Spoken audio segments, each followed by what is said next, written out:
जब आतंकवादी मरते हैं तो जो इनकी राजमाता है सोनिया गांधी, अरे चुप रहिए, मैं दिखा दूंगा आपको, कुछ नहीं पता है। आप तो सीधा आते हैं चिल्लाने से, पढ़ा करिए नहीं तो समझ गए। नरेंद्र मोदी होगा तेरा राजपिता, बकवास करता है। नमस्कार। देश की सबसे बड़ी अदालत सुप्रीम कोर्ट ने हेट स्पीच को लेकर टिप्पणी की है। कोर्ट ने साफ कहा है कि हर बयान को लेकर सीधे सुप्रीम कोर्ट नहीं आया जा सकता और चुनिंदा नेताओं को निशाना बनाकर दायर याचिकाओं पर भी सवाल उठाए हैं। कोर्ट ने साफ शब्दों में कहा, विचारों को कंट्रोल नहीं किया जा सकता, लेकिन कानून तोड़ा गया है या नहीं ये तय करने का तरीका भी तय है। सबसे बड़ा सवाल, क्या अदालत राजनीतिक बहस का अखाड़ा बनेगा? राजनीतिक पार्टियों के स्पोक्स पर्सन आए हुए हैं। आइए डिबेट को सुनते हैं और समझने का प्रयास करते हैं। आइए देखते हैं, मजा आएगा। आप एक कम्युनिटी विशेष को लगातार टारगेट करते रहिए, शुरू से अंत तक टारगेट करते रहिए। कहीं उनके खिलाफ लव जिहाद के आरोप, कभी लैंड जिहाद के आरोप, कभी एक बेचारा मजबूत हिंदू जब वो किसी गुंडों के खिलाफ खड़ा हो जाता है तो उस पर रिपोर्टिंग करने के लिए किसी पत्रकार को वहां नहीं जाने दिया जाता। ये सब क्या हो रहा?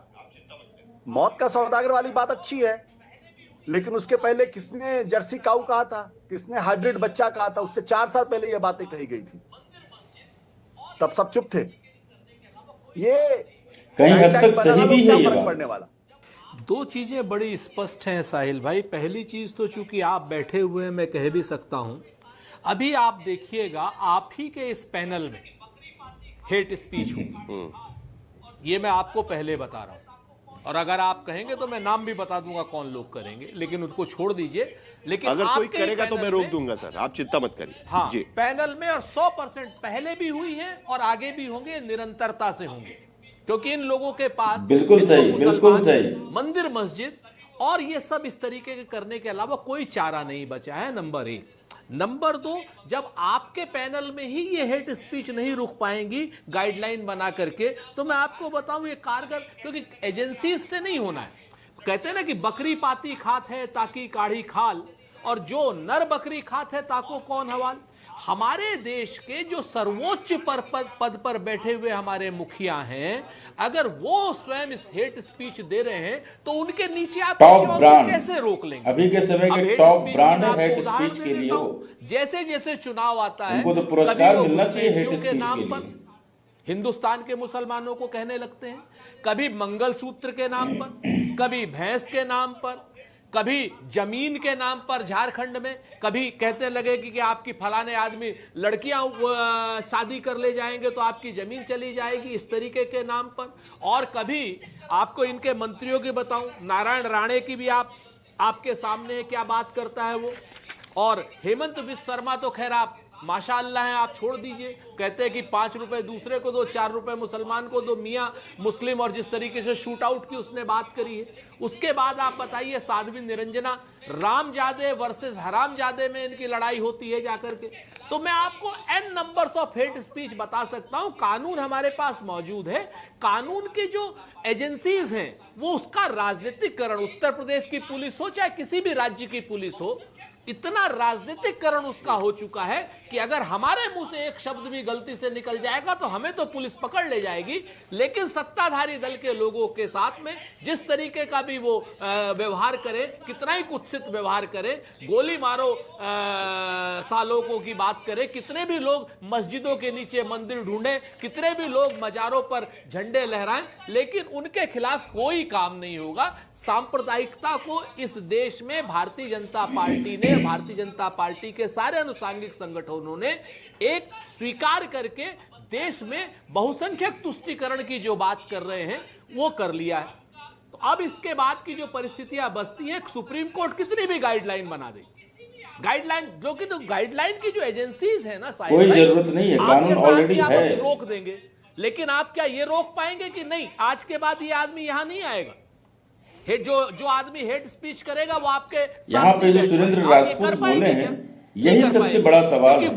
क्या एजेंसीज हेड दूसरी हैं स्पीच बुलाने वाली। में मैं एक्शन आपको कोई चुनिंदा होता दोषारोपित है या चैनल या को दोषारोपित समान, नहीं कर रहा हूं, है ना? मैं पहले यही से सबसे बता बड़ा रहा हूं। सवाल है। लेकिन कानून तो मसला है, जो ऑलरेडी आज- अवेलेबल है कानून। अब मसला जो है कानून आज का की पालन स्थिति नहीं में, होता है, वो कानून ये का है राजनीतिकरण कि हो ईमानदारी चुका से है। अगर संविधान का क्या नाम लोग पालना करें हमारी कार्यपालिका, तो किसी भी आदमी को एडिशनल कानून बनाने की जरूरत नहीं है, किसी सुप्रीम कोर्ट को गाइडलाइंस बनाने की जरूरत नहीं है। कुल मिलाकर गाइडलाइन सुरेंद्र follow करने राजपूत की जो आवश्यकता अपनी ओपनिंग कमेंट में जो कमेंट यहां पर करना चाहते हैं या जो डिबेट ओपन कर रहे हैं, उसमें साफ शब्दों में सुरेंद्र राजपूत का आरोप है अमिताभ सिन्हा जी की केवल और केवल एक ही पार्टी विशेष की वजह से आज सुप्रीम कोर्ट में एक ही पार्टी विशेष के लोगों का नाम और जिक्र किया गया था, जिसके बाद सुप्रीम कोर्ट ने कहा कि भाई एक ही व्यक्ति को लेकर मत आइएगा, किसी एक शुरू हो गया ना, दल हेड को लेकर स्पीच मत आइएगा, डिबेट कपिल में ही सिब्बल ने शुरू वो हो बात गया। मानी देखिए और नया पिटीशन फाइल होगा। तो जो इनकी राजमाता है सोनिया गांधी, अरे चुप रहिए, मैं दिखा दूंगा आपको, कुछ नहीं पता है। आप तो सीधा आते हैं चिल्लाने से, राजमाता होगी तेरी और पढ़ा करिए, राजपिता नहीं होगा तेरा। तो समझ गए? अरे नरेंद्र मोदी होगा तेरा राजपिता, बकवास करता है। आप एक कम्युनिटी विशेष को लगातार टारगेट करते रहिए, शुरू से अंत तक टारगेट करते रहिए। कहीं उनके खिलाफ लव जिहाद के आरोप, कभी लैंड जिहाद के आरोप, कभी एक बेचारा मजबूत हिंदू जब वो किसी गुंडों के खिलाफ खड़ा हो जाता है तो उस पर रिपोर्टिंग करने के लिए किसी पत्रकार को वहां नहीं जाने दिया जाता। ये सब क्या हो रहा? मौत का सौदागर वाली बात अच्छी है, लेकिन उसके पहले किसने जर्सी काऊ कहा था, किसने हाइब्रिड बच्चा कहा था? उससे 4 साल पहले ये बातें कही गई थी, तब सब चुप थे। ये गाइडलाइन बना लो, क्या फर्क पड़ने वाला? देखिए, जब जवाहरलाल नेहरू प्रधानमंत्री बने तो उन्होंने सबसे पहले हिंदू हेट शुरू किया, और सोमनाथ मंदिर के जब इसकी पुनरुद्धार की बात शुरू हुई तो उन्होंने अपने लिखा है, स्वयं published works of Jawaharlal Nehru में लिखा है, उन्होंने कहा, मना किया कि केवल मुंशी को कि ये मत करो क्योंकि इससे हिंदू पुनरुत्थान होगा, हिंदुओं में जागरण आ जाएगा। ये शब्द उनके हैं, ये कोई नहीं है नई बात। दूसरी बात, लगातार मुद्दे पर रहिए और उस पर बात करेंगे प्लीज। मैंने कहा तो मैं मुद्दे पे बढ़ा रहा हूं, नहीं तो आप हटा दीजिए मुझे, मैं चल रहा हूं। ये क्या तरीका है साहिल जी, आपकी आदत है? आप मुद्दे मैं हटाने की बात कर रहा हूं। सिन्हा जी, आप मुद्दे पर रहिए और उस पर बात करेंगे प्लीज। मैंने कहा तो मैं मुद्दे पे बढ़ा रहा हूं, नहीं तो आप हटा दीजिए मुझे, मैं चल रहा हूं। ये क्या तरीका है साहिल जी, आपकी आदत है? आप मुद्दे मैं हटाने की बात कर रहा हूं। प्लीज प्लीज प्लीज, अरे चुप रहो। नहीं गाली गलौच नहीं होगी यहाँ पर। अरे गाली गलौज हो रहा है, राजमाता गाली गलौज है। नहीं गाली गलौज हो रहा है। नहीं साहिल कौन गाली गलौज कर रहा है? इसने गाली गलौज किया, राजपूत ने नहीं। इनकी राजमाता अरे आतंकवादियों के मरने पे इसकी राजमाता जो है कौन आतंकवादियों के मरने पे करता था? मूर्ख आदमी, ये तो बताओ ना, कौन से आतंकवादी के मरने पे करी थी? अरे मूर्ख, तुम्हारा पूरा खानदान मूर्ख है, तुम्हारा खानदान मूर्ख है। तुमने बात करते हैं अपने आप को, अरे बकवास तुम मत करो। नकल करके अमिताभ सिन्हा सुप्रीम कोर्ट के वकील हैं। साहिल जी, जरा एक धैर्य नहीं मिनट, है। अमिताभ सिन्हा जी, किन शब्दों का प्रयोग अमिताभ कर सिन्हा रहे जी, हैं? एक मिनट। मैंने आपको स्पेसिफिक सवाल पूछा है कि क्या किसी विशेष पार्टी के वजह से ये हेट स्पीच के मामले बढ़ रहे हैं, जो कांग्रेस पार्टी का आरोप है, जो पिटीशन में भी रखा गया था, जिसको लेकर सुप्रीम कोर्ट की टिप्पणी, आप खुद वहां पर सुप्रीम कोर्ट पे थे, आप कानून के जानकार के तौर पर यहां पर आए हुए, आप उस पर बात करिएगा, इस मुद्दे पर बात करिएगा। चलिए, मैं वही कर रहा हूं, ये एक्शन के खिलाफ रिएक्शन है। इसकी वजह से जो लोग आज वैसी बात कर रहे हैं उनको पब्लिक सपोर्ट मिल रहा है। मैं इसी बात पे आ रहा हूं, लेकिन ये ब्रजेश राजपूत नाम का मूर्ख आदमी आपके पैनल में बैठा है जो मेरे साथ गाली गलौज कर रहा है, और आप उसको इंटरव्यू नहीं कर पा रहे हैं। साहिल जी, आप कोई भी व्यक्ति एक दूसरे के बारे में इन शब्दों का इस्तेमाल नहीं करेगा। नहीं, कोई भी व्यक्ति इस तरीके के शब्दों का इस्तेमाल नहीं करेगा। मैं दोनों से रिक्वेस्ट करता हूं कि कृपया करके एक दूसरे के बारे में कोई विशेष टिप्पणी मत करिएगा। चलिए, ओके। आपने एक बार भी कहा कि इसने गलत बोला है मेरे प्रति? आपने एक बार भी आपके मुंह से निकला कि उसने गलत बोला है? मैंने कहा कि कोई भी एक दूसरे पर व्यक्तिगत टिप्पणी नहीं करेगा। अब आगे बढ़ते हैं, आप मुद्दे पर बात करिएगा। कोई नहीं कहा, सवाल पर रहिए। आप इतना नहीं कर सकते हैं कि नहीं, तो आप स्पेसिफिक नहीं कर सकते, आप स्पेसिफिक नहीं कर सकते हैं कि आप ब्रजेश राजपूत ऐसा नहीं। आप कैसे तय करेंगे कि मैं क्या करूं? उसने मुझे जो कहा है उसके प्रति आपने क्या सवाल तो मैं ही पूछूंगा ना अमिताभ जी, गलत बात कर रहे हैं अमिताभ जी, सवाल तो मैं ही पूछूंगा। मैं रिपीट करता हूं सवाल पूछिएगा। सुप्रीम कोर्ट को इस तरीके से टिप्पणी क्यों करनी पड़ रही है? सुप्रीम कोर्ट को गाइडलाइंस क्यों बनानी पड़ रही है? क्यों आपको लगता है कि सुप्रीम कोर्ट को गाइडलाइंस बनानी पड़ रही है?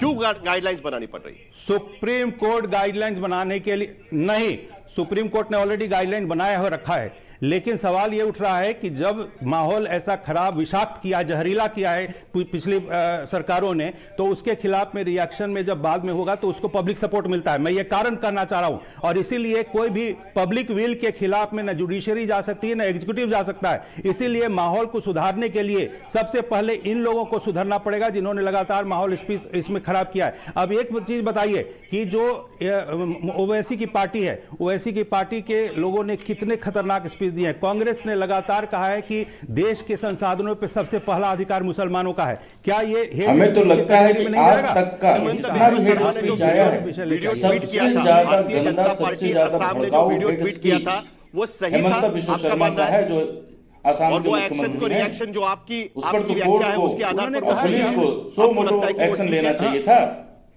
सबसे भड़काऊ और आज तक का उन्होंने सबसे कह दिया घटिया, है, इस विषय को गंदा क्लोज किया है, कह के कि स्पीच ये था उनका। घुसपैठियों के खिलाफ है। अब उसको यदि आप तिल का ताड़ बनाना चाहें तो आप स्वतंत्र हैं। घुसपैठी कहीं से भी स्वीकृत वो नहीं वीडियो होने ठीक चाहिए है कि देश में। सही- यहाँ वो ये सही है कांग्रेस कि पार्टी गलत है, है और लगातार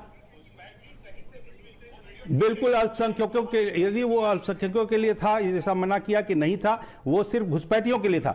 और जो बांग्लादेशी घुसपैठियां, कहीं के घुसपैठियां देश विरोधी हैं, इसलिए उनके तो खिलाफ डिलीट वो क्यों सही किया था। फिर? सिंपल बात है, इसमें वो बुराई क्या है?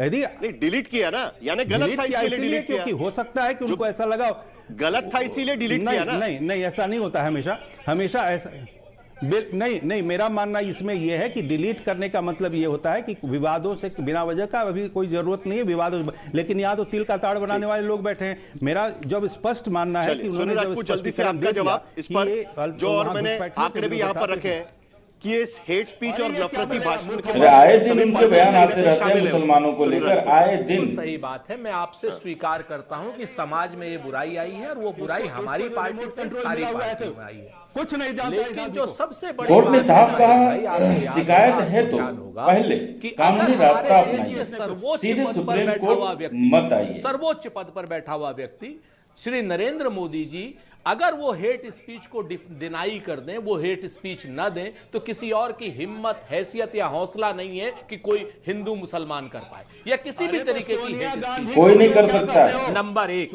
नंबर दो, जिस तरीके की ये ये जो मैसेज बातें कर रहे हैं, ऊपर से आना ये चाहिए। मैंने टॉप आपसे ऑफ द पहले ही कहा लीडरशिप। था कि यहाँ पर हेट स्पीच होनी है।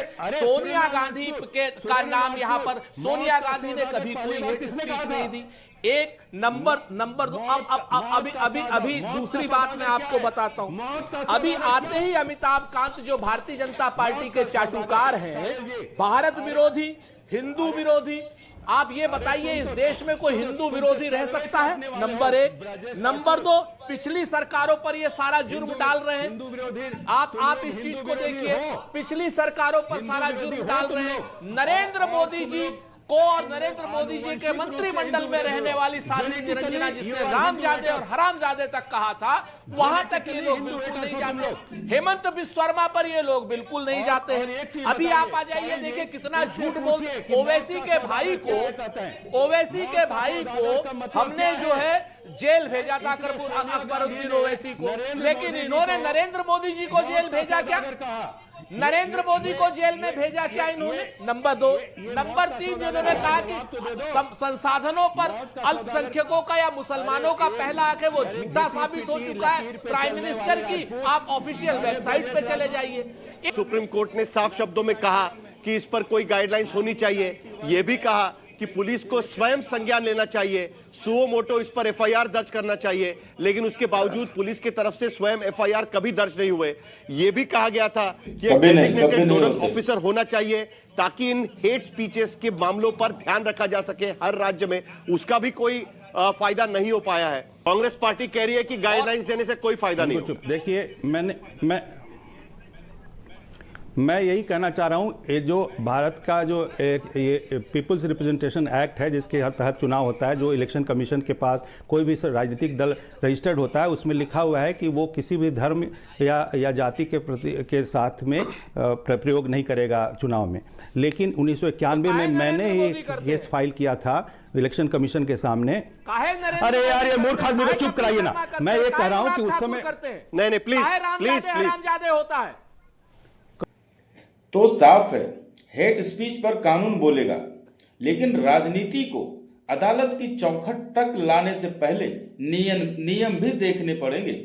अब देखना यह है हेट स्पीच पर बहस तेज होती है या कार्रवाई। आज अपनी बात मैं यहीं पे अपने समाप्त करता हूं। वीडियो पसंद आए तो लाइक कीजिए, सब्सक्राइब कीजिए, शेयर कीजिए। तब तक के लिए बहुत बहुत धन्यवाद।